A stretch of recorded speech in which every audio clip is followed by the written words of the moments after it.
s'agit, mais aujourd'hui, on va essayer de traiter ça en détail. Et on va ajouter la dernière partie, le paragraphe C. On va voir comment calculer un observateur, comment instaurer un observateur qui va nous estimer ou bien observer l'état du système. Donc, la dernière fois, on avait commencé à travailler sur l'exemple des 3 réservoirs communicants. Nous avions donc modélisé le système à partir des équations non linéaires par linéarisation au voisinage d'un point d'équilibre, ce qui nous a amené par la suite à extraire les matrices A et B. Par la suite, on a discuté un peu le choix des capteurs et on s'est orienté vers la mesure de X3, le niveau dans le 3e réservoir, chose qui nous a montré comment choisir la matrice C. Alors, notre système est complètement modélisé dans l'espace d'état avec la donnée des matrices A, B, C et la matrice de couplage direct D, qui est nulle. Alors, une fois que vous avez le modèle du système, vous pouvez commencer l'analyse en boucle ouverte.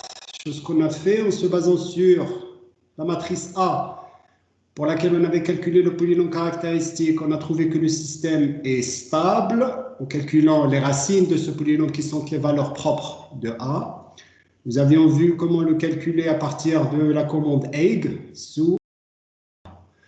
Ensuite, on avait discuté la commandabilité, le système étant commandable parce que le rang de sa matrice de commandabilité est égal à 3. Et en utilisant la matrice C, on a montré que notre système est complètement observable par la simple mesure de X3. Si le système est complètement commandable, on peut instaurer la commande dynamique par placement de pôle.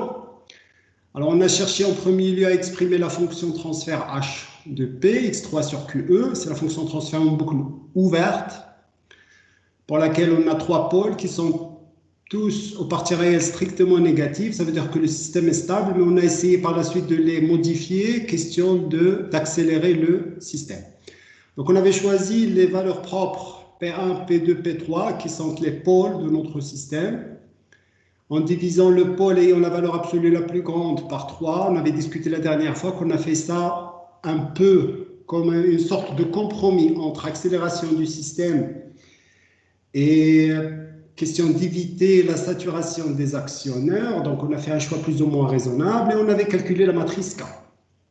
On vérifie par la suite comme quoi les valeurs propres de la matrice corrigée en boucle fermée A-BK sont bien aux endroits dans lesquels on les a placés. Alors, par la suite, on avait tracé la réponse indicielle en boucle ouverte et en boucle fermée. On a validé comme quoi le système il est toujours stable, mais surtout qu'il est accéléré, toujours sans dépassement. Par la suite, on avait calculé la fonction transfert en boucle fermée. On a calculé son gain statique. Et on a ajouté une matrice de précompensation inverse du gain statique dans le but d'annuler l'erreur statique ou bien l'erreur de position. Alors, on avait vu ça sous forme de graphe éclaté pour la représentation d'état, commençant par la boucle ouverte, la commande dynamique et la compensation statique. Alors là, ce qu'il faut toujours retenir, c'est que quand vous instaurez une commande par compensation statique, le choix de L, extrême gauche, ça dépend des paramètres du système et donc toute erreur au niveau de la modélisation va se répercuter sur les résultats souhaités. Évidemment, dans le cas pratique, on peut être amené à faire des retouches, mais néanmoins, la commande reste pas robuste du tout. Alors, par la suite, on s'est posé la question, est-ce qu'on peut implémenter un correcteur proportionnel intégral? Alors là, on va essayer de commencer aujourd'hui ça en détail. Donc, la première des choses, c'est qu'on avait supposé que x point, c'est ax plus bu, plus cette fois-ci un certain p de t. P de t est un vecteur inconnu qui représente des perturbations qu'on ne peut pas modéliser. Exemple des réservoirs, on peut être amené à faire face à des fuites. On ne les connaît pas et du coup, on ne peut pas les prendre en compte dans la modélisation. Alors, juste entre parenthèses, tout ce qui est débit de soutirage dans notre système de départ, peuvent être considérées comme des perturbations, sauf qu'on les connaît déjà et qu'on en a tenu compte dans la modélisation de notre système. Alors maintenant, quand on parle d'une perturbation, ça veut dire une grandeur physique duquel on n'est pas conscient. Soit qu'on ne sait pas sa valeur, soit qu'on ne sait pas que c'est un phénomène physique qui peut affecter notre système. Donc maintenant, on va être amené à changer la loi de commande. Et là, U de t aura deux composantes. Une composante proportionnelle au vecteur d'état x, plus une composante qui est proportionnelle à l'intégrale de l'écart, raison pour laquelle ça, il est dit un correcteur proportionnel intégral. Alors, dans le schéma global, on va instaurer cette loi de commande avec un retour x qui va être multiplié d'un côté par moins k et d'un autre côté par l'intégrale de la consigne moins les variables d'état qu'on veut consigner ou qu'on veut contrôler. Aujourd'hui, dans notre exemple, c'est x3. Alors, ce qui nous permet de sélectionner quelle variable d'état on va contrôler, c'est tout simplement la matrice C. C'est tout simplement la matrice C parce que c'est la matrice C qui vous indique quelle est la sortie Y de T. Bien évidemment, on est en train de parler des cas où la sortie Y de T est sélectionnée directement parmi les variables d'état. C'est-à-dire là où on a besoin rien qu'une de matrice C et que la matrice D est généralement nulle. La matrice D est nulle. Alors maintenant, ce correcteur proportionnel intégral aura les lois de fonctionnement suivantes. Alors pour la première équation, c'est l'équation de notre système. Vous avez reconnu maintenant la perturbation P de T. L'erreur est notée Z point. Et on aura une nouvelle variable d'état qui est Z. C'est l'intégrale de Z point. Donc ça, Z, c'est tout simplement l'intégrale de l'écart. L'intégrale de l'écart.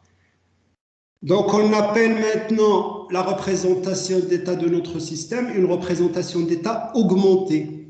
Parce qu'on a rajouté une nouvelle variable d'état.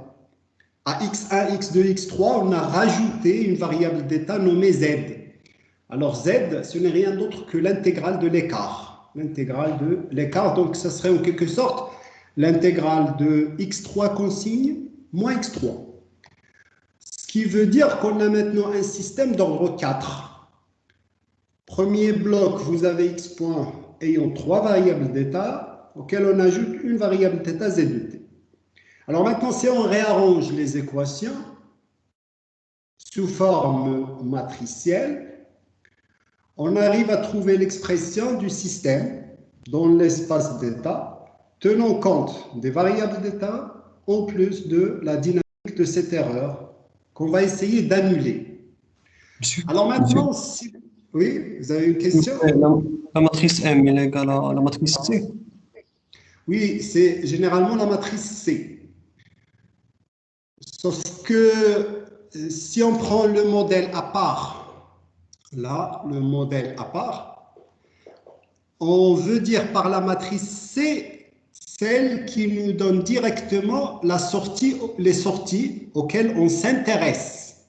Il se peut par exemple qu'on s'intéresse à x1, x2 et x3.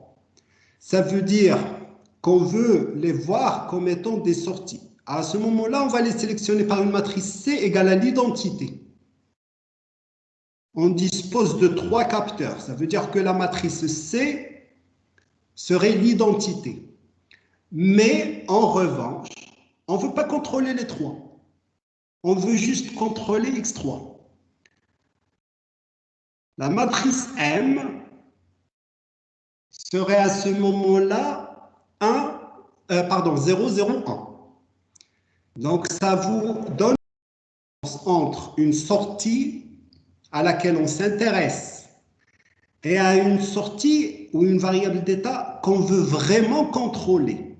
Supposons par exemple qu'il est consigné que x3 soit contrôlé et x1 pas tout à fait contrôlé, mais il ne doit pas dépasser une certaine limite. Par exemple, on ne veut pas que le premier réservoir déborde. Donc, quoique x1 n'est pas contrôlé, on va y implanter un capteur juste pour le contrôle. Donc, c'est comme ça qu'on voit la différence entre M et C. Mais généralement, si on a choisi une sortie et qu'on va la mesurer, c'est que très probablement, c'est la sortie qui nous concerne pour la commande. Raison pour laquelle oui, généralement M, c'est C, mais bon, on peut toujours changer la matrice M par rapport à la matrice C. Il faut savoir que la matrice C, c'est une matrice qui est physique. Elle est liée essentiellement au capteur dont on dispose. Par contre, la matrice M, elle va être programmée simplement comme entrée qu'on va introduire au niveau de notre correcteur. Si le correcteur aura la tâche d'asservir x3, il n'aura pas besoin d'une mesure de x1 ou x2. Il va donc tout simplement se contenter de x3. Il va prendre cette valeur et c'est elle qu'il va la comparer à la consigne. La dernière fois, on avait discuté comme quoi, si vous disposez d'une seule entrée de commande, chose qui est vraie aujourd'hui, U de T, c'est simplement le débit d'entrée, vous ne pouvez pas consigner plus d'une variable. On peut contrôler x1, x2 et x3, chacune à part, par l'intermédiaire de QE. Ça, on l'a démontré parce que le système il est complètement commandable. Néanmoins, on ne peut pas les contrôler simultanément. Vous imaginez juste, par exemple, le cas où on va vous demander d'avoir à la fois x1 et x2 contrôlés, mais avec, par exemple, x2 qui dépasse x1.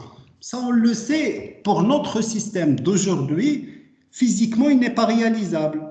Pourquoi? Parce qu'on attaque le premier réservoir, c'est-à-dire c'est le premier réservoir qui est rempli en premier lieu, et c'est lui qui va verser dans les réservoirs qui vont venir après. Donc, on ne peut pas consigner x1 et x2. Mais imaginons par exemple qu'on disposait de deux vannes de contrôle. Une qui alimente le premier réservoir et une autre vanne pour alimenter le deuxième réservoir. À ce moment-là, on a deux entrées de contrôle. On peut alors consigner x1 et x2. La matrice M serait la matrice 2 lignes, 3 colonnes, 1, 0, 0, puis 0, 1, 0. Donc c'est comme ça qu'on fait les choix. On va essayer dans les dernières séances de TD de prendre des exemples plus généraux, c'est-à-dire on va prendre des exemples avec plusieurs entrées. On va essayer de voir les difficultés qui vont en découler. Mais là, du moment qu'on est en train juste d'explorer le principe, on a commencé par un petit exemple avec une seule entrée. Alors maintenant, si vous analysez cette équation différentielle-là, vous avez x point et z point en fonction de x et z. Alors maintenant, pour que cette équation converge, pour qu'elle ne diverge pas, il faut que cette constante-là, c'est la matrice, cette matrice-là, ait des valeurs propres strictement négatives. Strictement négatives. C'est comme l'exemple où vous avez un certain y point égal à y. Quand on a une équation différentielle aussi simple, y point égale à y, on sait que la solution, pour qu'il converge, elle exige que A soit négatif. Il faut que le A soit négatif, parce que vous avez une solution genre exponentielle A fois T. Donc, pour que ça converge, il faut que la constante soit négative. Qu'en est-il quand c'est une matrice? Quand c'est une matrice, il faut alors que les valeurs propres, toutes propres, soient aux parties réelles strictement négatives. Dans cette matrice-là, on a libre choix de K et de KI. Mais la tâche maintenant serait comment calculer K et comment choisir KI pour imposer des valeurs propres strictement négatives à cette matrice, construite par bloc A moins BK, moins BKI, matrice moins M et la matrice 0. Supposons maintenant qu'on arrive à le faire. Supposons qu'on arrive à calculer K et KI de façon à ce que X de T, Z de T convergent en temps fini vers des valeurs stationnaires. c'est-à-dire que le système est stable. À un certain moment, on aura x point et z point égale à 0. Et à partir de ce moment, alors, on aura la consigne w de t qui est égale aux variables d'état consignées, qu'on veut contrôler. Cette première équation veut dire qu'on a une précision de 100%, l'erreur égale à 0. Deuxième chose, si le correcteur arrive à rejeter la perturbation P de t, c'est qu'il est capable de l'estimer. Alors ça c'est vrai. Quoique la perturbation, initialement, elle est inconnue, on peut la reconstruire si on dispose de x et z. Et bien évidemment, on a déjà calculé K et KI et qu'on a auparavant modélisé le système, c'est-à-dire qu'on a la matrice A et la matrice B. Alors maintenant, sous MATLAB, si on dispose d'une matrice A et d'une matrice B, on peut utiliser la commande K égale acquert ou bien place A, B et P. Alors cette commande-là nous permet de calculer la matrice de retour K pour que la matrice A moins BK ait les valeurs propres stockées dans le vecteur P. Alors, on va définir P au préalable. Alors, c'est là, on va le choisir. Donc, il est... Voilà.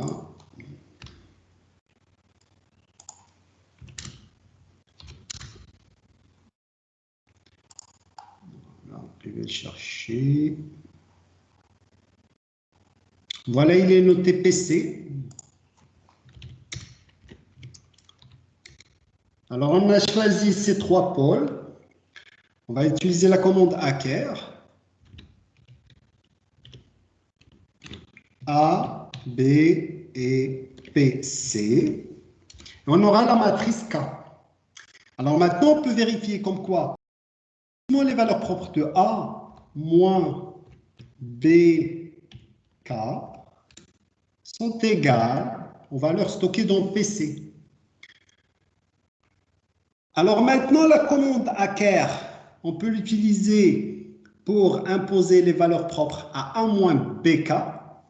Si on veut l'utiliser maintenant pour calculer K et KI, façon à imposer les valeurs propres à la matrice A moins BK moins 1 moins BKI 0, on va devoir réarranger cette matrice pour l'écrire sous une certaine forme A', peut-être, moins un certain B', fois un certain KI.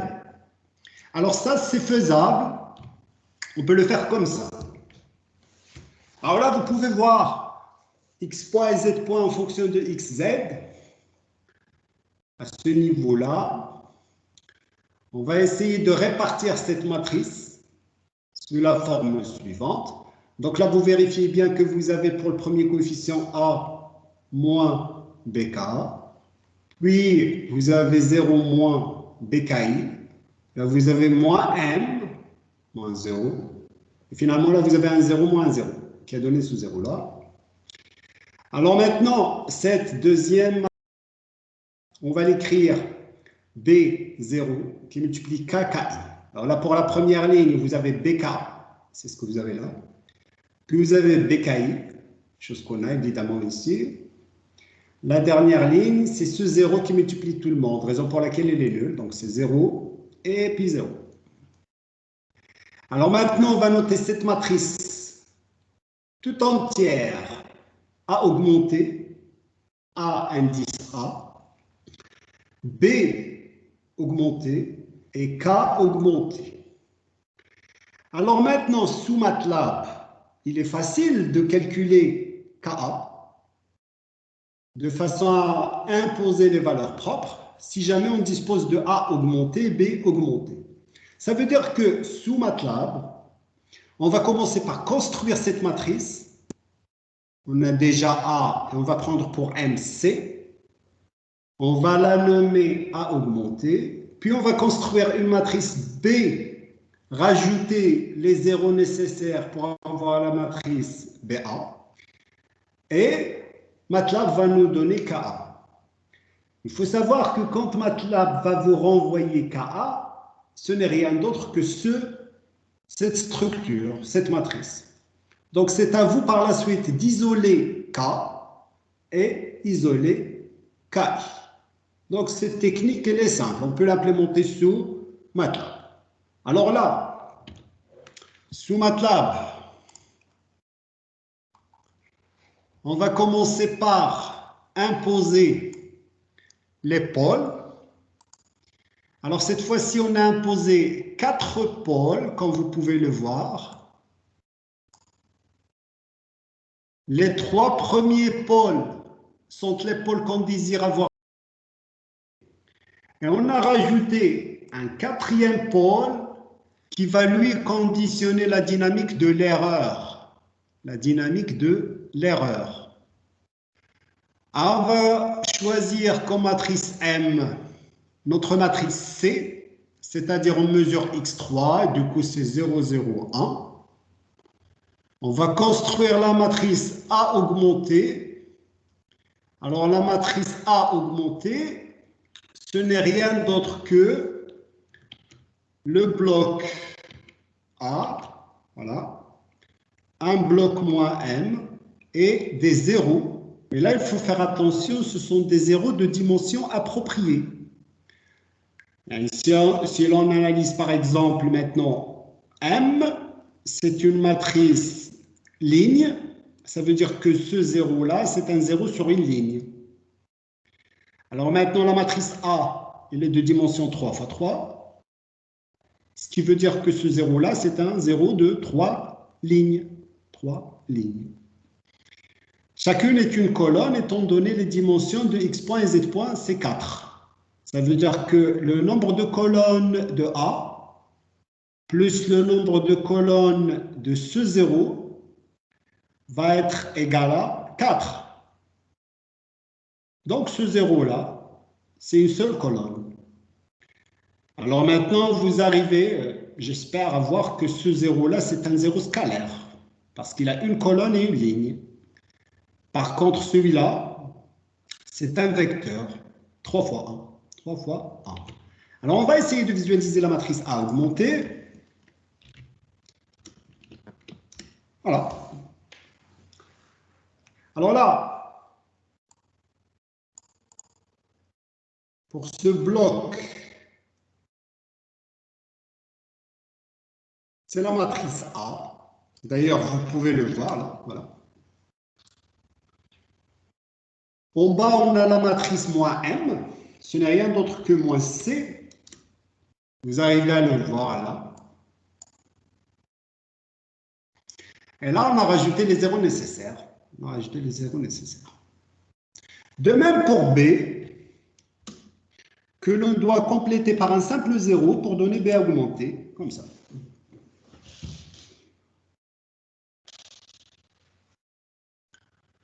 Une fois A augmenté et B augmenté définis, on va calculer KA, encore une fois en utilisant AKR. Le résultat, c'est ça. Vous avez 4 coefficients. Les 3 premiers coefficients vont être les coefficients proportionnels. Tandis que le dernier, c'est le coefficient pour la correction action intégrale.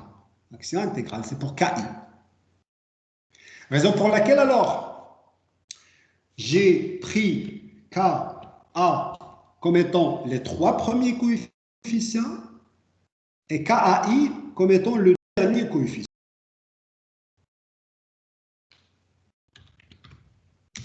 Voilà. Et là, alors, on a calculé donc KA et on a extrait par la suite KA et KAI. Les coefficients proportionnalité et le coefficient de l'action intégrale. On va essayer d'implémenter ça sous MATLAB.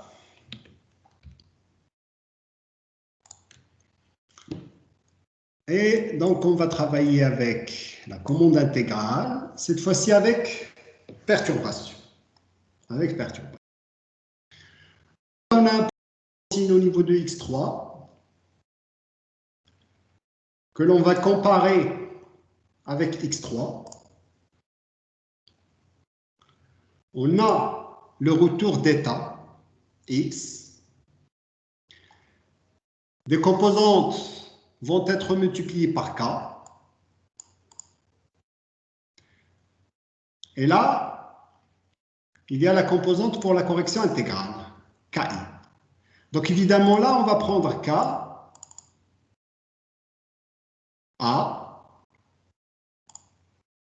on va prendre kai, c'est-à-dire c'est ce dernier coefficient. Alors maintenant, le signal de commande calculé par le correcteur, c'est ça. Donc c'est ça le débit qui doit alimenter le réservoir pour que x3 atteigne la consigne x3 consigne. Qu'est-ce qu'on a fait par la suite? On a rajouté avec ce sommateur-là une perturbation extérieure. Une perturbation extérieure. Cette perturbation, on va la mesurer juste pour être sûr par la suite qu'on est capable de l'estimer.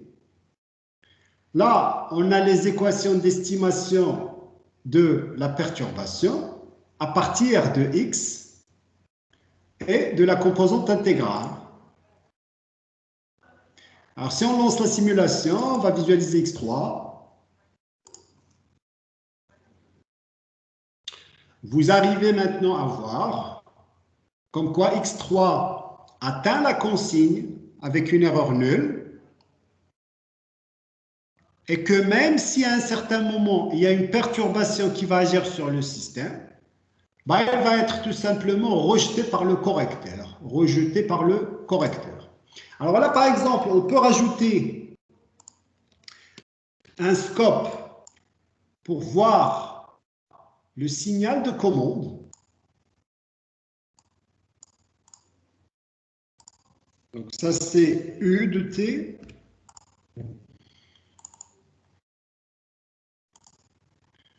Alors là, vous avez le débit nécessaire pour amener x3 depuis son point d'équilibre initial au point d'équilibre désiré. Vous arrivez à voir donc l'évolution du débit. Alors là, je ne sais pas si c'est clair pour vous, mais il y a un certain 10 puissance moins 5. C'est parce qu'on est en train de travailler mètres cubes par seconde. Et donc, si vous avez un débit max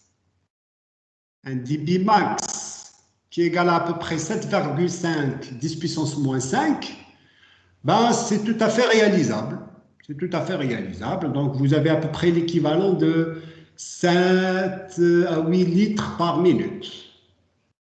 C'est chose très intéressante de vérifier à chaque fois que le signal de commande calculé par votre correcteur afin de satisfaire votre cahier de charge va être réalisable parce qu'une fois sur la pratique, c'est la vanne qui va essayer de réaliser ce débit.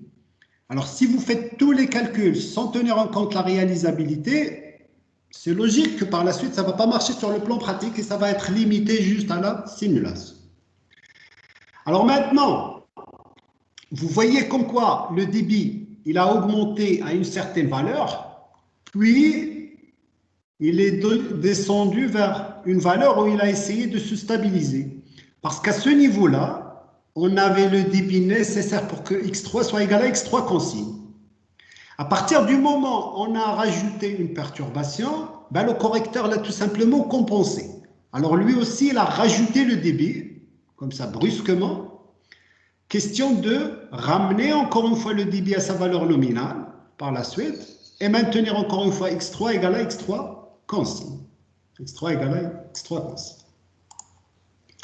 Alors là, on peut visualiser x1, le débit dans le premier réservoir.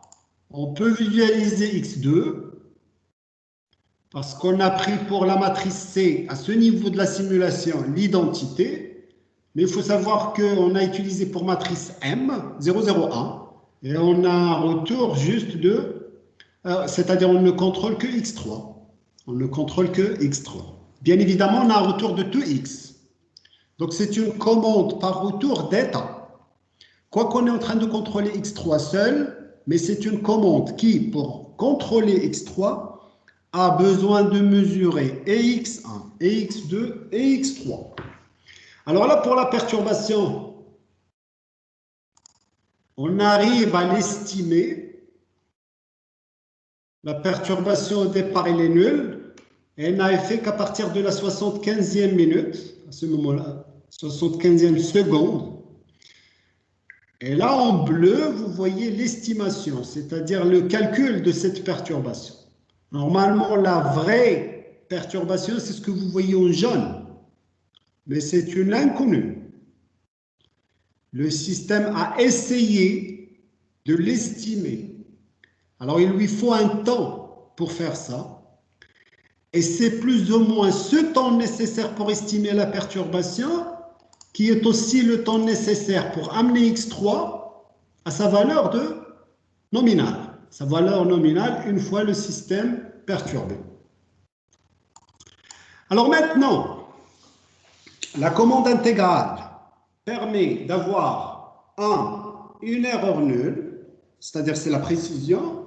2, il permet de contrecarrer l'effet de toute perturbation, mais constante. Si on a une perturbation qui n'est pas constante, un correcteur intégral simple ne peut pas la contrecarrer, ne peut pas annuler son effet, ne peut pas la rejeter.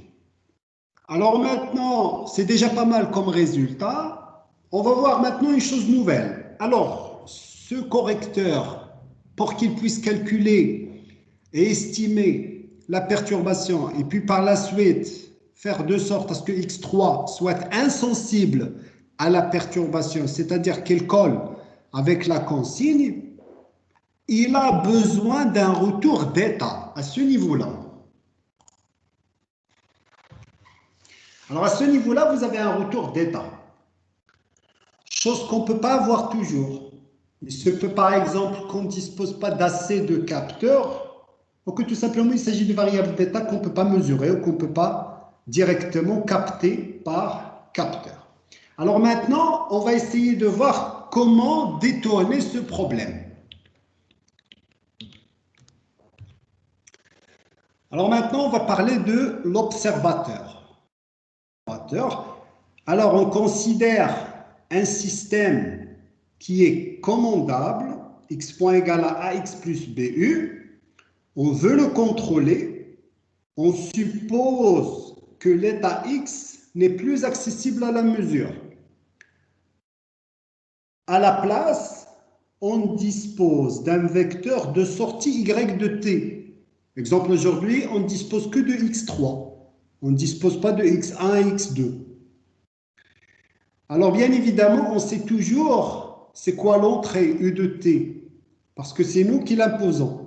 Donc, tout ce dont on dispose comme information, c'est les sorties y et la commande u de t.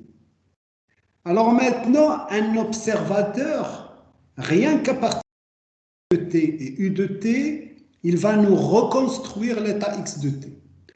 Alors il va observer ou estimer l'état, parce que l'estimation de cet état est nécessaire pour le calcul de la commande u de t. Alors l'observateur, l'élément qui fait cette tâche, on peut le voir comme étant un capteur soft, un capteur par calcul. Ce n'est pas un capteur physique. Ce n'est pas un capteur, par exemple, de température, mais c'est un algorithme qui va essayer de reconstruire la vraie valeur qui aurait été donnée par un capteur de température. Alors lui, il va la calculer, il ne va pas la mesurer. Donc l'observateur, il va se baser sur le modèle du système. C'est un simulateur de notre système. Alors maintenant, je voudrais que tout le monde imagine si on a par exemple une équation différentielle. n'importe quelle équation différentielle. Si on vous demande de résoudre cette équation différentielle, la résolution de l'équation différentielle, il dépend des conditions initiales. Supposons qu'on ne vous donne pas les conditions initiales, il y aura une infinité de solutions. Une infinité de solutions. Supposons que le vrai système a ses propres conditions initiales et que votre observateur qui va essayer d'imiter le système ne les connaisse pas. Il n'a pas ces conditions initiales. Du coup, alors l'observateur, dans sa solution, il va diverger de la solution donnée par le vrai système. Alors maintenant, l'observateur, il va prendre les mêmes équations différentielles que le vrai système, sauf qu'il n'a pas les conditions initiales. S'il n'a pas les conditions initiales, il ne peut pas tomber sur la même solution que le système réel. Alors l'observateur, qu'est-ce qu'il va faire comme technique?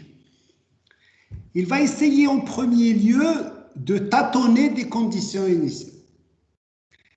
Il va utiliser ces conditions initiales pour mesurer, pour calculer les variables d'état x. Une fois qu'il a calculé les variables d'état x, il ne sait pas si c'est la bonne solution. Il va multiplier par la matrice C pour trouver la sortie. Maintenant, il dispose des vraies sorties issues des capteurs qu'on a. Alors, si il arrive à calculer une sortie pareille à la sortie réelle, il va se dire alors je suis en train de calculer les bonnes variables d'état. On va redire ça autrement. L'observateur, il va essayer de tâtonner une valeur initiale pour x1, x2 et x3. Puis, il va utiliser la matrice C pour sélectionner x3. Alors, il n'a qu'une estimation de x3. Mais pour x3, on dispose de la vraie valeur parce qu'on a un capteur pour x3. Alors, il va comparer x3 estimé avec x3 réel. À partir de l'instant où il va trouver que x3 estimé égale à la vraie valeur de x3, là, il va dire alors que x1 et x2 doivent être, elles aussi, égales aux valeurs réelles au niveau du système pour x2 et x1. Alors là, en premier lieu, l'idée peut ne pas paraître logique parce que qu'est-ce qui vous garantit que x1 et x2 vont être les mêmes alors que vous dites que juste, on a vérifié juste pour x3. Alors là, c'est la condition de l'observabilité. C'est qu'on peut revenir vers l'arrière parce qu'on a une matrice d'observation de rang plein. Alors, on peut estimer à partir des mesures y les variables d'état x. Et c'est ce que va faire l'observateur. Alors, ce qu'on a dit maintenant en verbal, on va essayer de le voir en écrit sous forme d'équation. On commence en premier lieu par la représentation d'état de l'observateur qui, vous pouvez le voir, il est semblable à celle du système réel. On a noté x chapeau pour dire que ce n'est pas le vrai x, mais c'est le x estimé. Alors, l'estimateur ou bien l'observateur aura comme sortie x chapeau. X chapeau, pardon, comme variable d'état, x chapeau. Alors, x chapeau point, il va être égal à x chapeau plus b. Si on se limite à cette équation simplement là, ce n'est rien d'autre que l'équation de notre système réel pour lesquels on n'a pas les conditions initiales et donc on ne peut rien faire. Alors là, l'observateur, il contient un terme supplémentaire qui est une matrice L multipliée par une différence entre La sortie qu'on est en train de mesurer réellement avec capteur est celle qu'on est en train d'estimer juste par calcul à partir de X chapeau. Alors maintenant, l'observateur va essayer de corriger son état estimé jusqu'à ce que cette erreur-là soit nulle. À ce moment-là, X chapeau va converger vers X. Alors maintenant, on va s'intéresser à l'erreur d'estimation. Donc l'erreur d'estimation, c'est la vraie état du système, X, moins l'état estimé, X chapeau. Alors si on calcule la dérivée de cette erreur par rapport au temps, on aura d sur dt x moins x chapeau, que n'est rien d'autre que x point moins x chapeau point.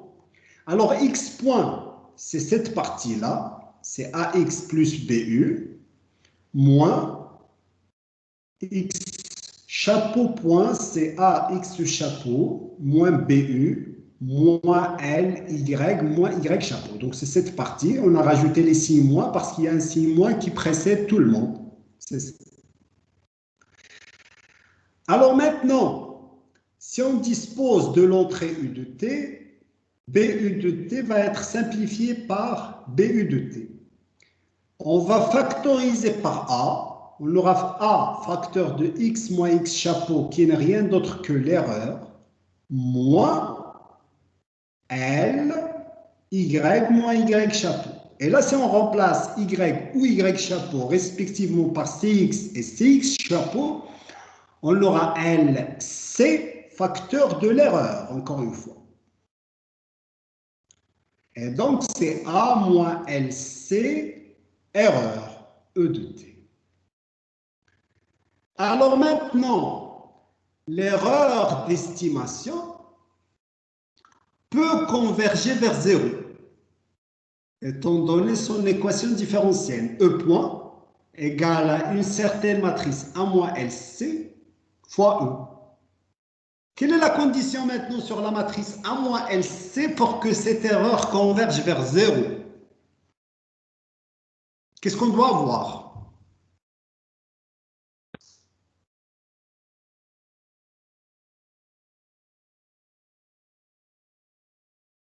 Si on veut que l'erreur converge vers 0, c'est quoi la condition qu'on doit avoir au niveau de la matrice A moins LC?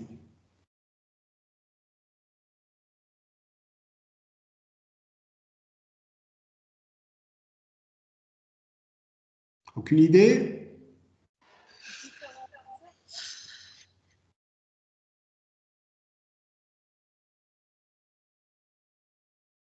Vas-y, vous savez la réponse, vous l'avez. Vous avez E point égale à A moins LC fois E. La solution de E de T, on veut que ça converge vers 0 en régime permanent. Qu'est-ce qu'on doit avoir?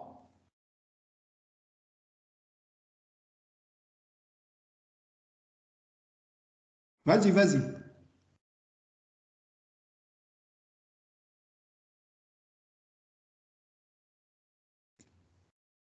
Là, vous êtes toujours là.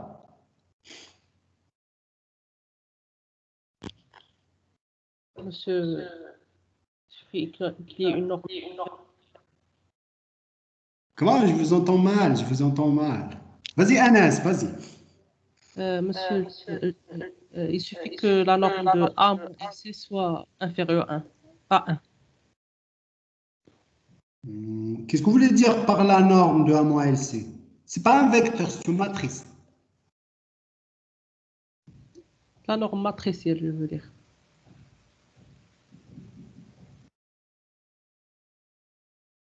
Donc vous êtes en train de parler du déterminant.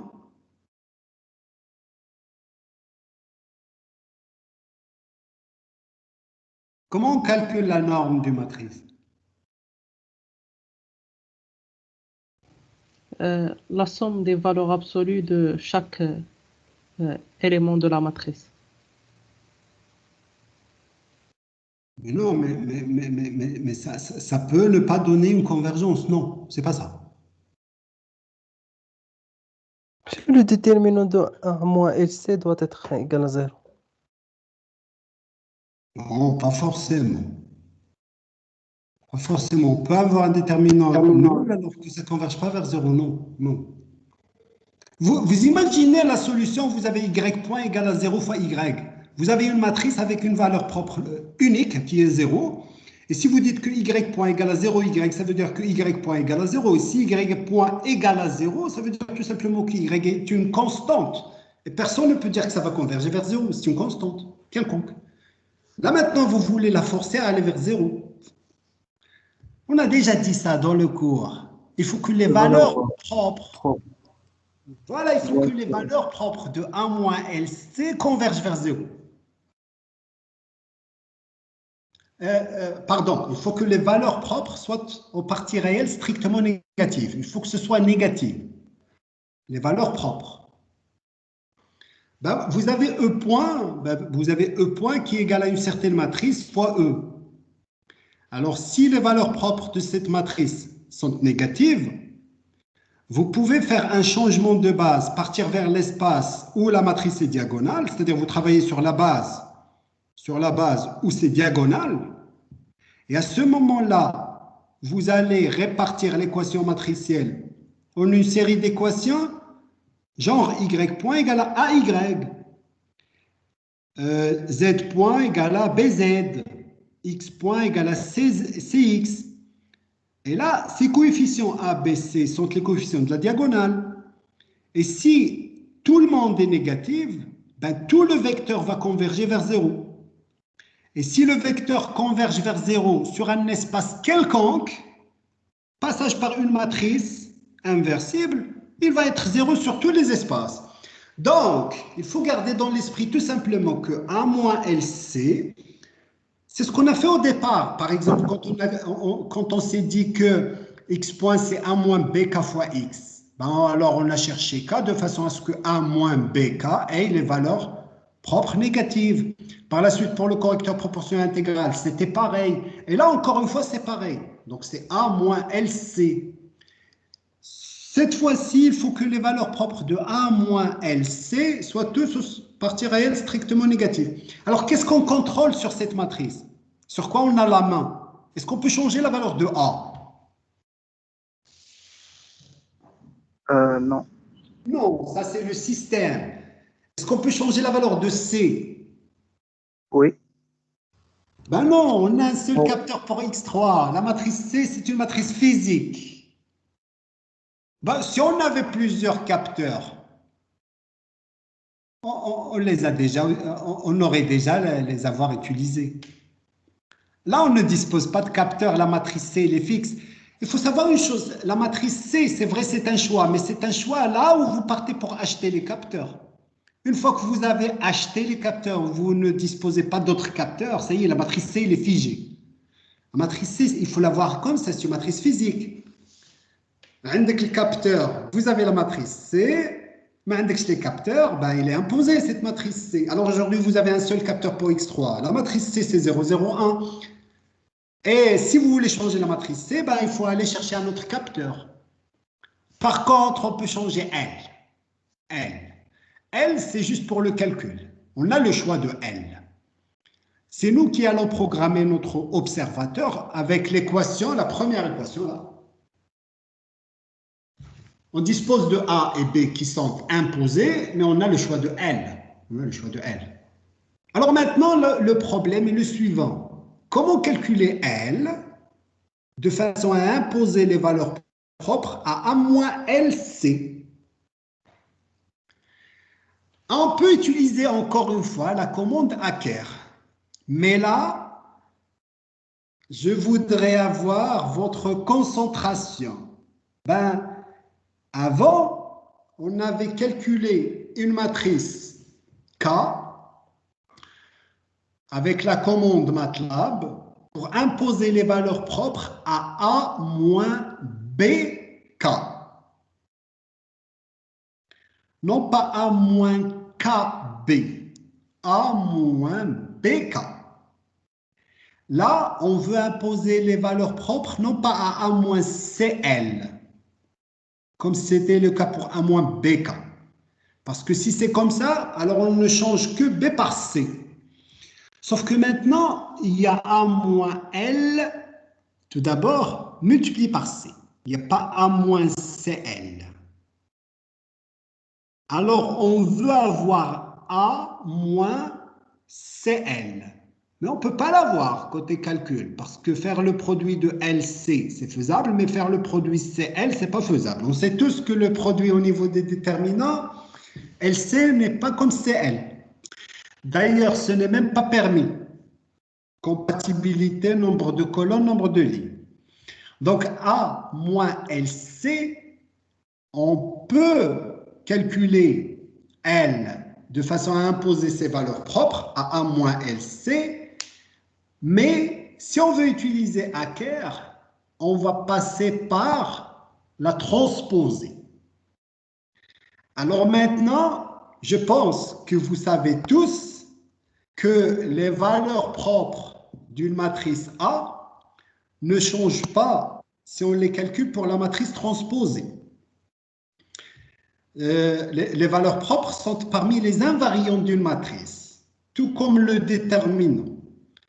Les valeurs propres et le polynôme caractéristique, ça ne dépend pas de la base sur laquelle on est. Donc, les valeurs propres de A-LC sont aussi les valeurs propres de A-LC transposées. Alors maintenant, si vous calculez la transposée de A-LC, ce n'est rien d'autre que la transposée de A moins la transposée de LC, qui est C transposé, L transposé. Donc, sous MATLAB, on va définir A transposé, et au lieu de C, C transposé, et MATLAB, au lieu qu'il calcule L, il va en premier lieu nous calculer L transposé, que nous, à notre tour, on va transposer pour avoir L. C'est ce qu'on va faire sous MATLAB. Alors là, pour calculer le gain de l'observateur, on va définir les pôles qu'on veut avoir pour l'observateur.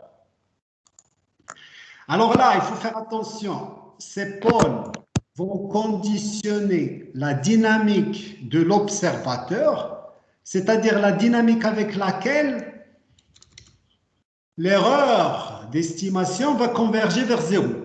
Alors on a intérêt à ce que ça se fait rapidement. Raison pour laquelle on a multiplié par 5 les pôles du système. Puis, on a utilisé la commande Hacker pour calculer L en lui introduisant A transposé et C transposé. Ce L, on l'a transposé encore une fois avec le prime pour avoir finalement le gain de l'observateur. Pour avoir le gain de l'observateur. Alors maintenant, on va essayer de calculer la matrice L de façon à imposer les valeurs propres à A-LC. Seule condition pour qu'on puisse faire ça, c'est que le système soit complètement observable. Il doit être observable. C'est logique. À partir d'une sortie, vous voulez observer les autres. Il faut que le système soit observable. Alors maintenant, notre système, il est déjà décrit par x point égal à x plus bu. L'observateur va être utilisé pour estimer le x chapeau. Et le correcteur ne va plus se baser sur x. Il va se baser sur x chapeau. Donc, on va essayer de réarranger les équations pour l'observateur. Et là, vous avez la forme matricielle. Là, vous avez la forme matricielle. Donc, on va essayer de construire un observateur. Voilà. Alors là, sur le graphe, vous avez le système réel, qu'on suppose le système nominal. Et là, vous avez l'observateur. Alors, l'observateur, on va lui donner le signal d'entrée et on va lui donner juste le X3, c'est-à-dire la sortie dont on dispose réellement. Et lui va essayer de calculer X1 et X2 et X3, les trois variables d'état. On va les comparer aux variables d'état données par le système réel. Question de voir si les erreurs vont tendre vers 0.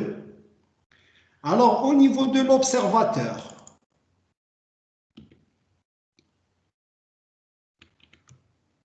voilà. Au niveau de l'observateur, la matrice, à ce niveau-là, ça c'est pour le correcteur A moins BK. Ça veut dire que A moins BK, c'est le A corrigé. Alors au niveau là, vous avez A moins K observateur fois C, A complet moins LC. Au niveau de la matrice B, vous avez une concaténation des deux matrices sous forme linéaire B et L, qu'on a noté nous K observateur. On veut que l'observateur donne les trois variables d'état. Donc on utilise comme sortie l'identité. Et on complète avec des zéros la matrice D. Il faut juste tenir compte que ça doit être de dimensions appropriées, de dimensions compatibles. Une fois que vous aurez bien construit votre observateur, vous pouvez lancer la simulation. Et là, vous allez voir, pour le système, on suppose que les conditions initiales sont 0. Mais pour l'observateur, on va exprès prendre des valeurs initiales différentes. Alors, si on prend les mêmes valeurs initiales, c'est-à-dire 0, c'est que tout simplement, on a un dédoublement du système. Allez, là, vous avez deux fois le même système, raison pour laquelle vous allez avoir la même sortie. Que ce soit pour X1, X2 ou X3. Mais maintenant, l'observateur devient pertinent quand il ne dispose pas des vraies conditions initiales. Alors, on va juste tâtonner ces conditions initiales. Alors, on suppose qu'à l'instant initial, x1 égale à 1, chose qui n'est pas vraie. x1, il vaut 0 dans le vrai système. Que x2 égale à 2 et que x3 aussi égale à 2. Alors là, c'est juste un tâtonnement. Évidemment, maintenant, au niveau de l'observateur, il va commencer avec son propre x1, mais au bout d'un certain temps, il va converger vers le vrai x1.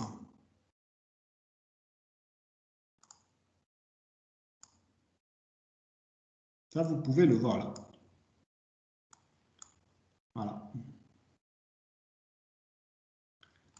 Et c'est pareil pour x2.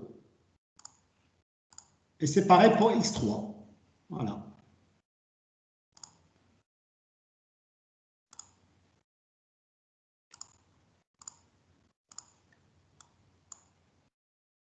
Au départ, il ne sait pas de quoi il s'agit, mais après un certain temps, il va rejoindre la vraie valeur. Là, vous pouvez le voir.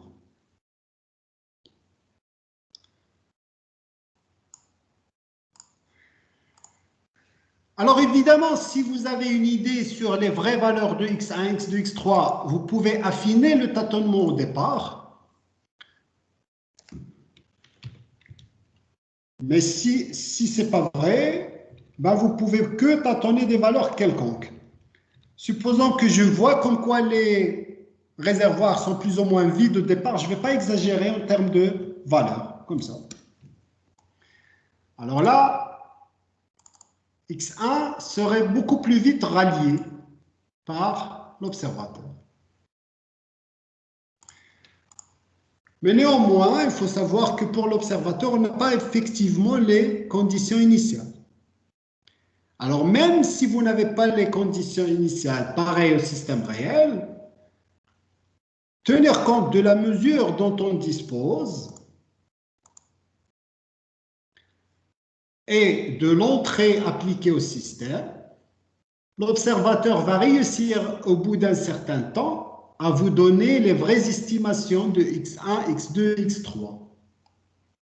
Alors maintenant, le correcteur a besoin des valeurs de x1, x2 et x3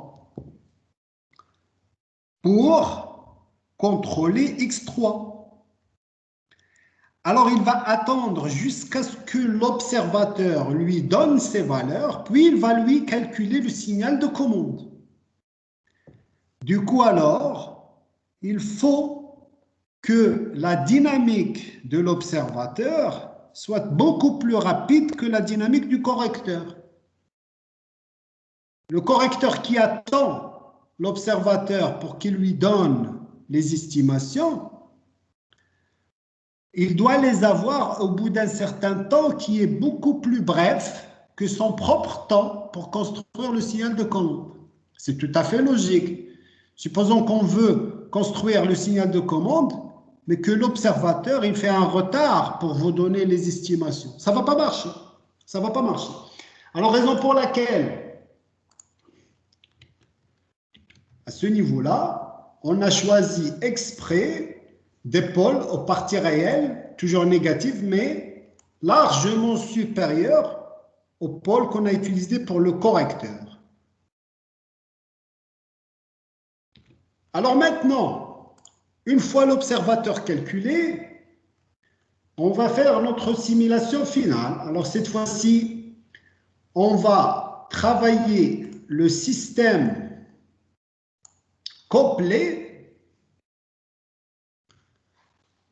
avec un proportionnel intégral, mais qui peut se baser sur x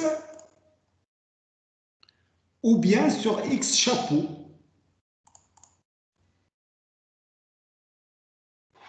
Et là, on peut sélectionner si oui ou non on a une perturbation.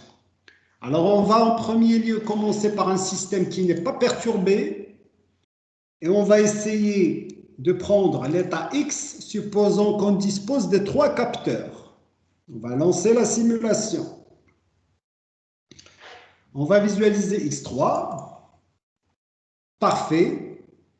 X3 arrive à rejoindre X3 consigne au bout d'un temps qu'on juge raisonnable pour des vannes ou pour des réservoirs. Alors là, on va complexifier un peu la tâche. On va rajouter une perturbation. Pas de problème. Du moment que la perturbation est constante, un PI n'aura pas de problème à la rejeter. Mieux encore, si vous ne disposez que d'un seul capteur, la matrice C001, cet observateur peut remplacer le rôle fait par les 3 capteurs et il va vous donner une bonne estimation de X, question d'implémenter le signal de commande. Et là, donc, c'est X3 qui va être rallié, mais on peut le voir là. Il est rallié en régime permanent, mais avec un régime transitoire qui n'est pas aussi, comment dirais-je, qui n'est pas aussi linéaire que tout à l'heure. Donc, il y a beaucoup d'oscillations. C'est qu'après qu'il va réussir à faire rejoindre X3 à X3 consigne. Alors là, vous imaginez que le correcteur, au début, il était un peu perdu. Logique, il était en train d'attendre que l'observateur lui donne les valeurs de X1, X2. On ne dispose que de X3 physiquement. Alors l'observateur, il est censé les calculer. Alors il doit les calculer vite fait. Mais au bout d'un certain temps en régime permanent, on arrive à avoir là que x3 va vers x3 consigne.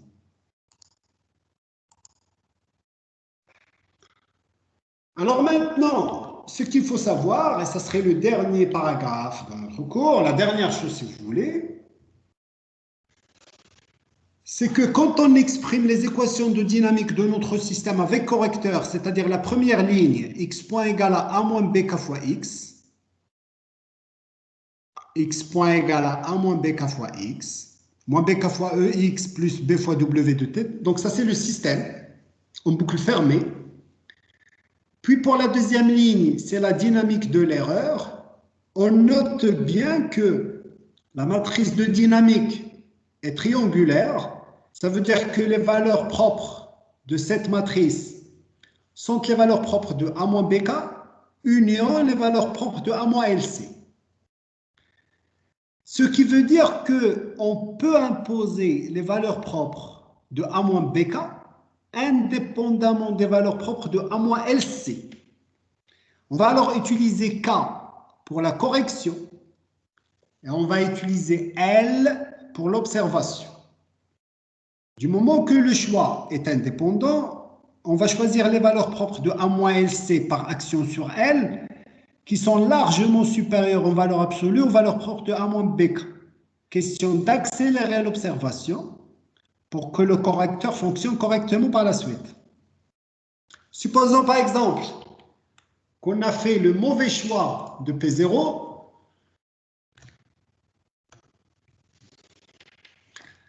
je vais imposer une dynamique lente à l'observateur.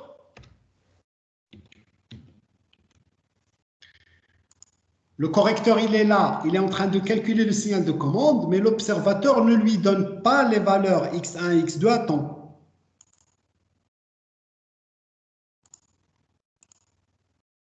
Il ne va jamais converger vers la vraie valeur.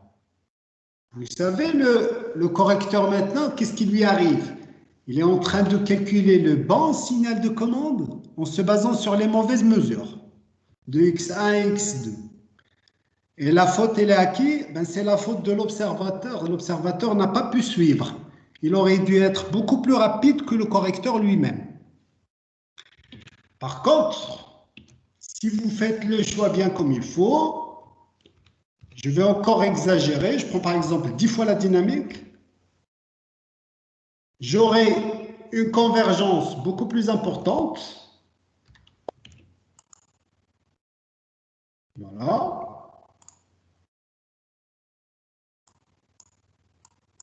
Vous voyez, au bout d'un certain temps, ça marche. Mais si vous exagérez, vous aurez un régime transitoire avec des oscillations très importantes. C'est quoi le problème de ce régime transitoire? Il faut le voir au niveau du débit que vous êtes en train d'imposer, le signal de commande. Alors, on va voir ce débit.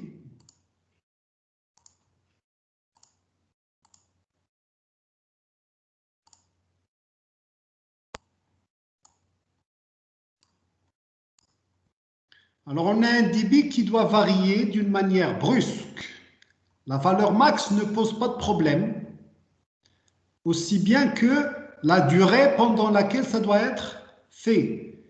Donc, on imagine qu'on doit disposer d'une vanne qui va laisser passer 0,03 mètres cubes par seconde.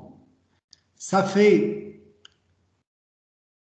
30 décimètres cubes par minute, ce qui veut dire, par seconde, pardon, ça veut dire c'est 30 litres par seconde, donc c'est énorme. Mais surtout, c'est énorme parce qu'on doit l'imposer au bout à peu près de 0,1 seconde. Et ça, c'est parce qu'on a voulu accélérer les choses. Donc, encore une fois, il faut être raisonnable quand on choisit les pôles.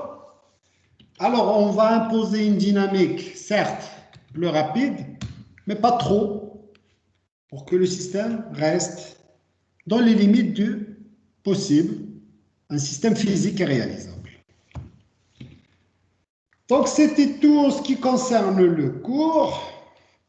Les valeurs propres pour l'estimation doivent correspondre à une dynamique plus rapide que celle de la régulation. Alors, sur ce, on arrive à terme de notre cours. Donc, maintenant, tout élève ingénieur est censé savoir ce que c'est qu'une représentation dans l'espace d'état, arriver à extraire les matrices A, B, C et D pour un système linéaire quelconque. À la limite, le linéariser s'il n'est pas linéaire. En utilisant la matrice A, vous devez être capable de discuter la stabilité du système. En utilisant les matrices A, B, vous devez être en mesure de discuter la commandabilité. En utilisant A et C, l'observabilité. Vous devez être capable de calculer la matrice K pour imposer les valeurs propres à A moins BK et réussir une commande dynamique. Vous devez être capable de compenser par la matrice L, compensation statique. Vous devez être conscient comme quoi cette commande n'est pas robuste.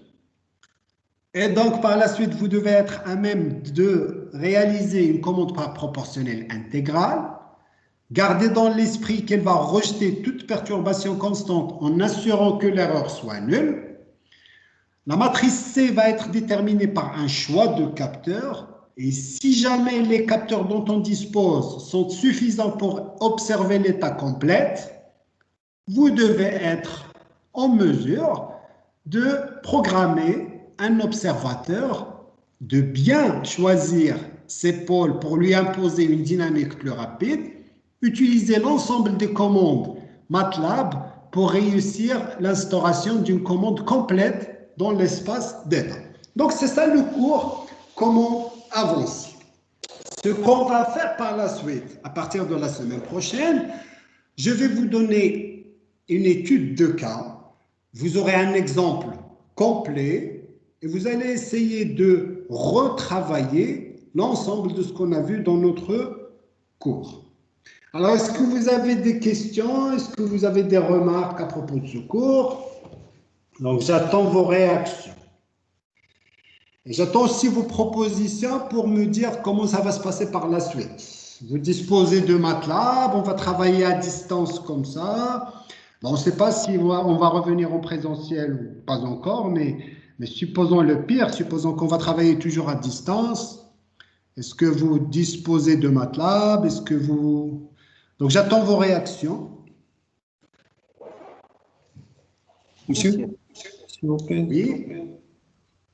une question concernant le cours. Si l'erreur elle est dynamique, si elle est variable. Oui, avec un proportionnel intégral, on ne peut pas annuler son effet. On doit chercher d'autres techniques.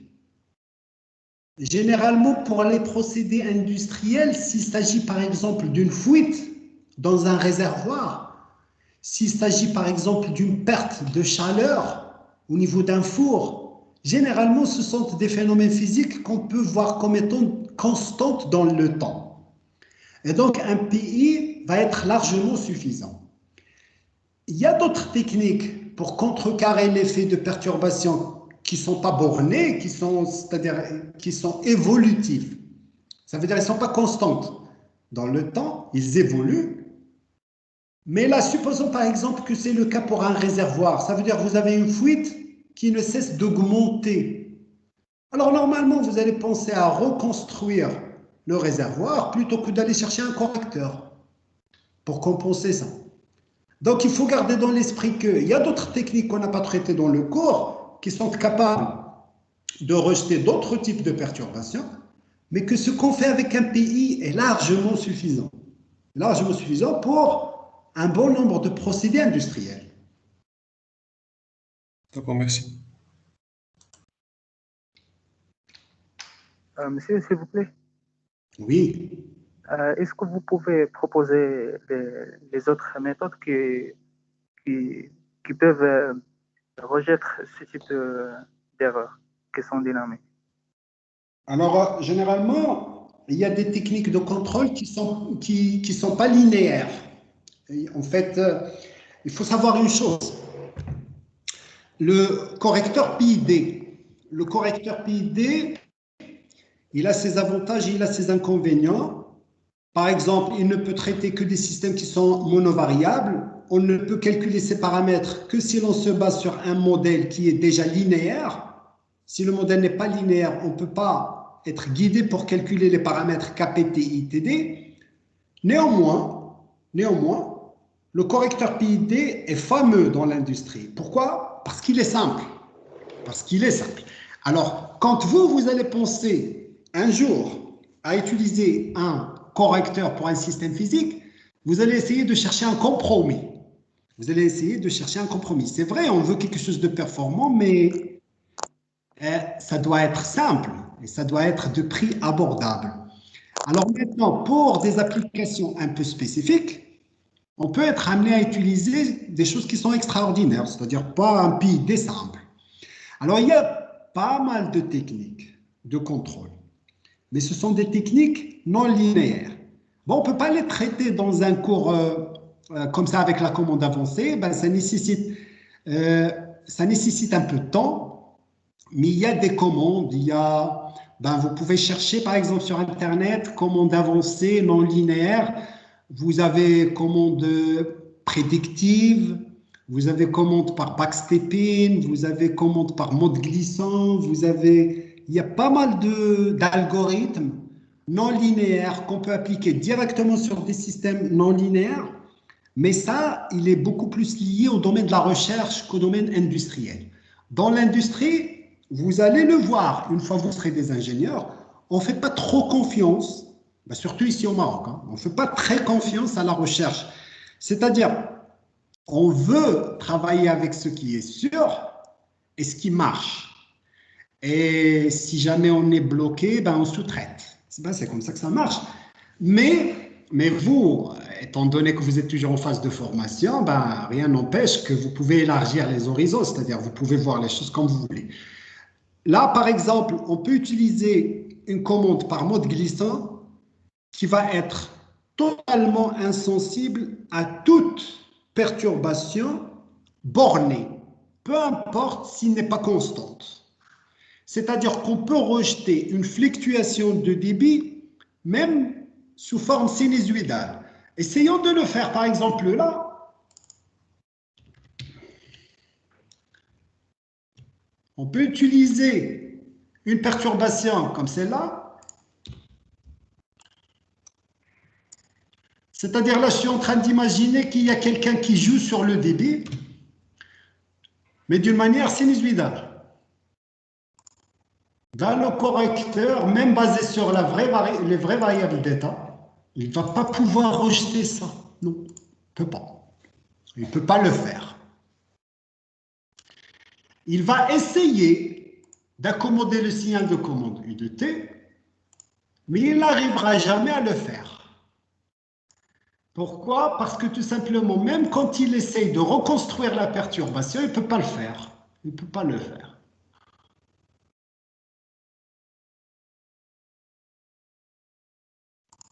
Par contre, si ce sont des constantes, il n'y a pas de problème. Il n'y aura pas de problème. Alors, ce qu'on peut améliorer davantage dans ce schéma, ce Simulink, au lieu de travailler avec ce système qui n'est rien d'autre que le linéarisé du système réel, on peut implémenter le vrai système, c'est-à-dire avec les racines carrées, le système non linéaire, le système de départ, c'est-à-dire celui-là.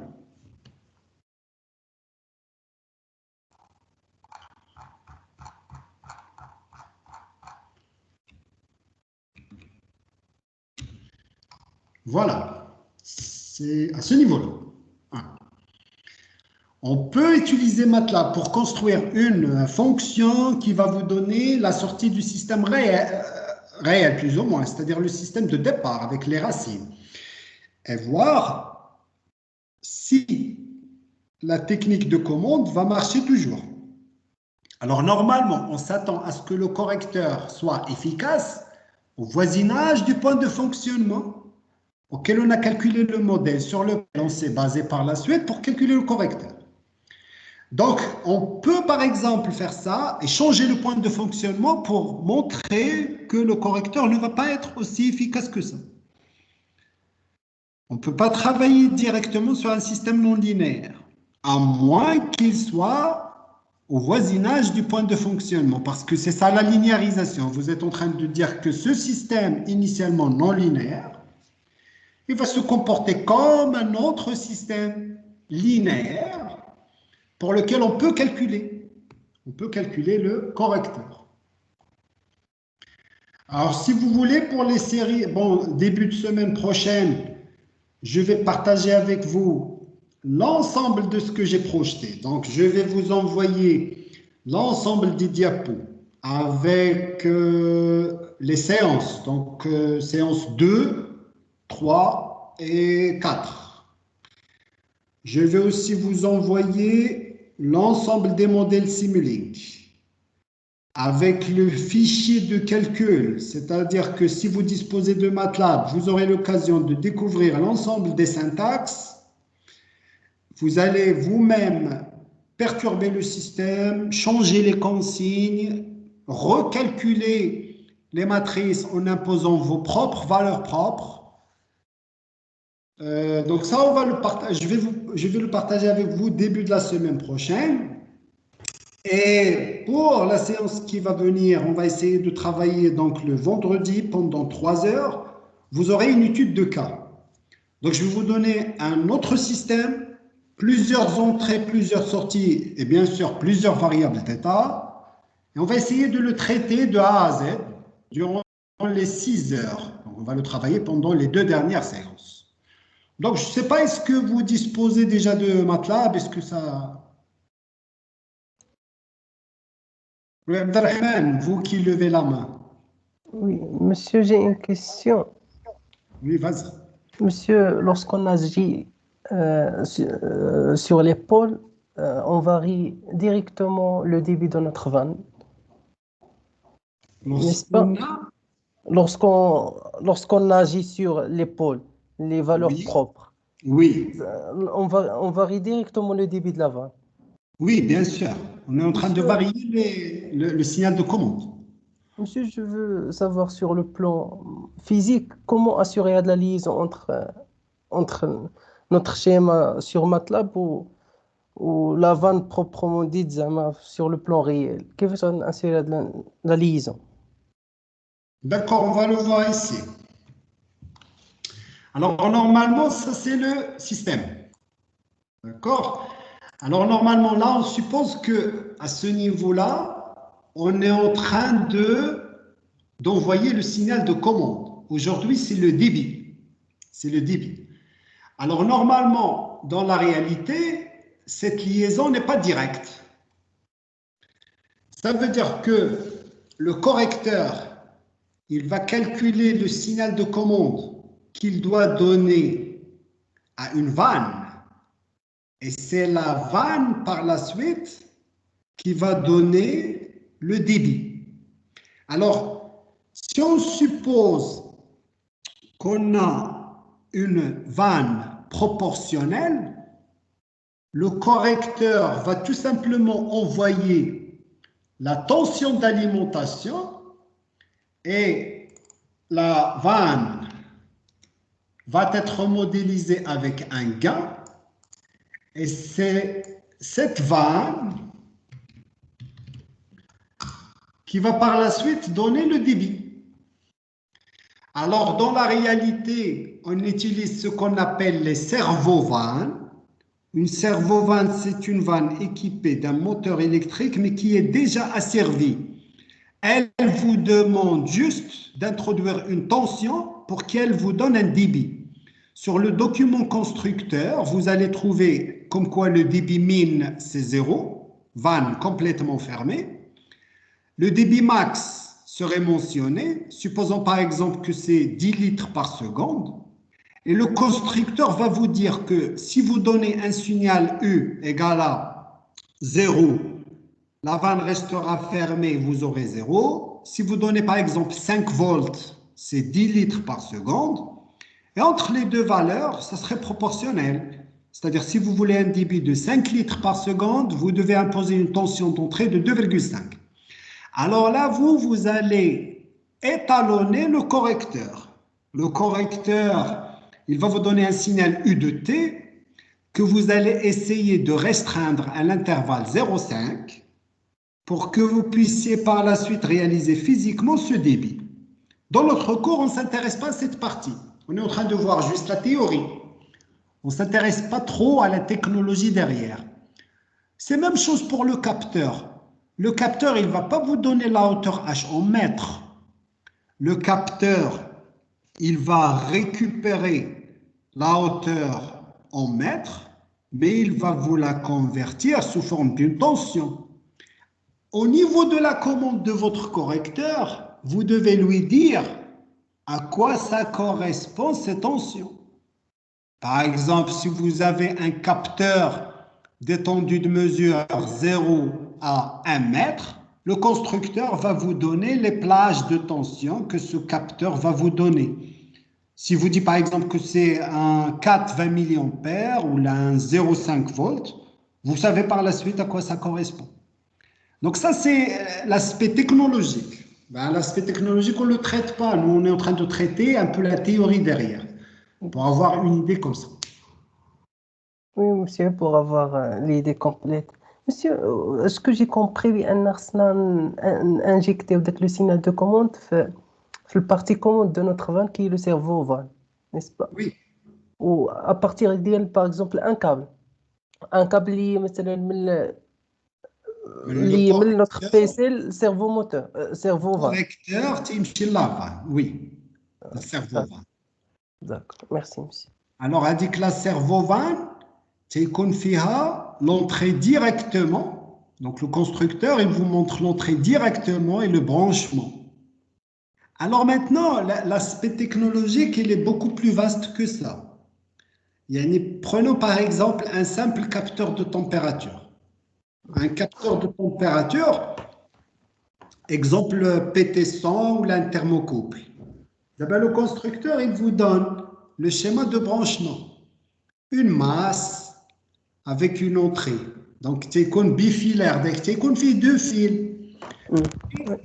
Mais la pratique, si on a plusieurs capteurs, par exemple sur une voiture, il y a des dizaines de capteurs. On ne peut pas utiliser deux fils pour chaque capteur. Sinon, on aura un bon paquet de fils, un encombrement énorme au niveau de la voiture. Il y a d'autres technologies. Par exemple, on peut utiliser les mêmes fils. Alors là, je voudrais attirer votre attention. Je voudrais que vous ayez la concentration. On peut utiliser les mêmes deux fils pour faire circuler toutes les informations des capteurs. Comment? On le fait par ce qu'on appelle le multiplexage. C'est un contrôleur de fil, le fil le bus. Le contrôleur de bus, il va essayer d'ajuster les priorités. Maintenant, c'est le capteur de niveau qui doit envoyer. Alors, il va sélectionner. Mais là, ce que je veux dire, c'est tout un aspect technologique. C'est un domaine à part. C'est un domaine à part. Alors, si c'est pour un procédé industriel, on n'a pas besoin de ça. Parce qu'on aura généralement un nombre réduit de capteurs. Tout comme un nombre réduit d'actionneurs. On peut faire liaison par fil direct, liaison par fil. Là, maintenant, si vous avez l'esprit, si vous avez l'idée derrière, vous pouvez par la suite consulter MATLAB ou voir des vidéos sur YouTube pour voir des réalisations physiques. Comment, par exemple, utiliser une carte Arduino pour contrôler un moteur? Comment utiliser une carte Arduino, par exemple, comme interface pour contrôler un réservoir? Comment brancher une carte Arduino qu'on veut utiliser comme correcteur avec un PC ou avec un automate? Comment utiliser un automate comme étant un PI? Donc, c'est ça l'aspect technologique. Mais ça nécessite un autre savoir-faire. Mais si vous avez déjà la philosophie derrière, ça va vous aider. Donc, ça, c'est les idées de départ. Comme ça, vous savez déjà ce que c'est qu'un système, ce que c'est commandé, ce que c'est commandable. Parce que c'est qu'observer, observable, et c'est comme ça. Ben, on commence petit à petit. Merci, monsieur. Je me suis bien situé. Ça va, oui? C'est pas entendu? Monsieur, je suis bien situé, j'ai bien compris. Merci. D'accord. Merci. Alors, je ne sais pas, est-ce que vous disposez tous de MATLAB? Est-ce qu'on peut travailler comme ça à distance, vous sur MATLAB? J'essaie de superviser comme ça à distance. Parce que si vous avez MATLAB, on va faire des séances comme ça, c'est-à-dire que vous allez travailler vous-même chez vous sur MATLAB et on va essayer de superviser ça. Ou par la suite, vous devez être vous-même capable de modéliser le système, introduire les matrices du système, les construire le schéma bloc. Qu'est-ce que MATLAB? Il peut pas, ou là, il peut jamais le récupérer, ou là, je sais pas. Donc, apparemment, ça va. Ah oui, monsieur, c'est disponible sur Internet, le logiciel avec son crack. Toute personne peut installer MATLAB. Eh ouais, c'est bien. Donc, si c'est comme ça, Si on donc, dispose de MATLAB. ça va. Donc, si c'est le cas, donc.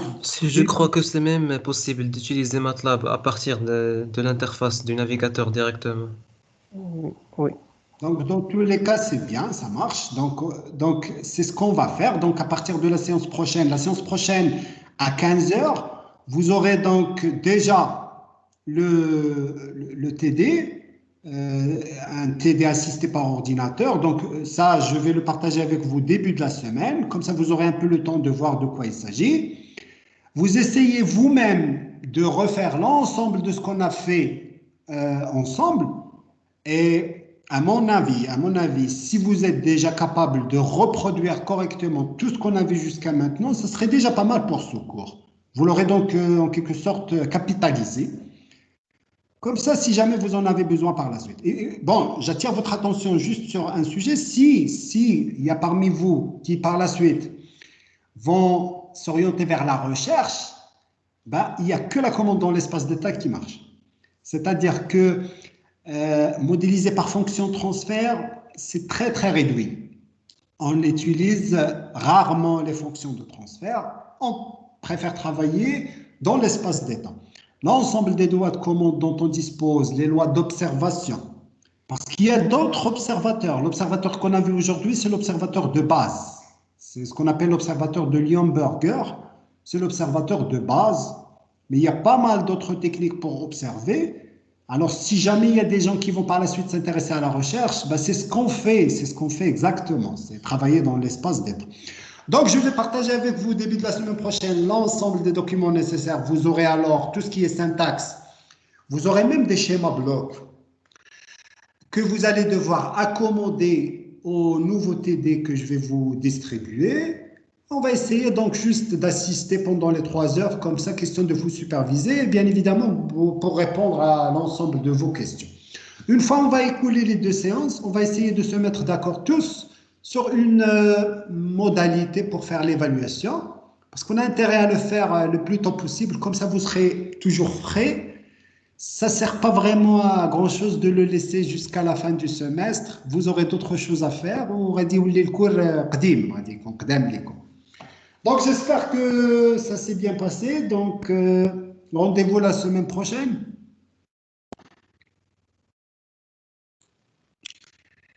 Yalla, je vous souhaite bonne fin de journée. Allah ya'aounakum.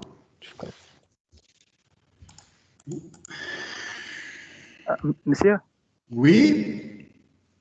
S'il vous plaît, j'ai une question à part le cours. Oui. Que pensez-vous, monsieur, du contrôleur MPC?